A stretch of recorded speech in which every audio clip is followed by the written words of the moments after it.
Hello everyone, welcome to my channel Dishan is walk life. আজকে তোমাদের সাথে একটা বারবি ডল কেকের ভিডিও শেয়ার করব। অনেক দিন ধরে আমার ইচ্ছা ছিল একটা বারবি ডল কেক বানাবো, তো ফাইনালি আমি একটা বারবি ডল কেক বানানোর সুযোগ পেয়ে গেলাম। একজন কাস্টমার অর্ডার দিয়েছে, তো আমি সেই কেকটাকে কিভাবে রেডি করছি সেটাই তোমরা দেখো। আমি রাতের বেলায় স্পঞ্জ রেডি করে বেসটাকে তৈরি করে রেখে দিয়েছিলাম। এটার ফ্লেভার ছিল স্ট্রবেরি ফ্লেভার। আমার সকালবেলা খালি ডেকোরেশনের কাজটাই খালি ছিল। অনেকগুলো ক্রিম ব্যবহার হয়েছে, যদিও কাস্টমার বলছে ক্রিম কম দিতে, তো বারবি ডলের কেক আমি ক্রিম কম দিই কিভাবে। তো ফার্স্টে তো আমি গোল্ডেন বেসের ওপরে রেখেছিলাম, তারপরে আমার মনে হলো না বেসটা একটু ছোট ছোট লাগছে, তো আমি আর একটা বড় 10 ইঞ্চের বেস নিলাম। আগেরটা 8 ইঞ্চের বেসের মধ্যে আমি করেছিলাম।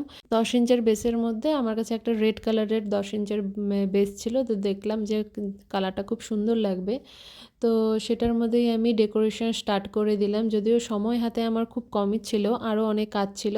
তো তারপরে এটার ওপরে আমি ছোট্ট ছোট্ট দুটো বাটারফ্লাই দিয়ে দিয়েছিলাম। তো এই হয়ে গেল আমার কেক রেডি। তো তোমরা বলো বারবি ডল কেকটা কেমন হয়েছে, কারণ আমার কাস্টমারের তো খুবই পছন্দ হয়েছে কেকটা, আমারও পছন্দ হয়েছে। এমনকি আমার মা দেখেও আমাকে বলেছে যে মারও খুব পছন্দ হয়েছে, খুব কিউট লাগছে। তো তোমাদের কেমন লাগলো কমেন্টে অবশ্যই জানাবে। Thank you for watching.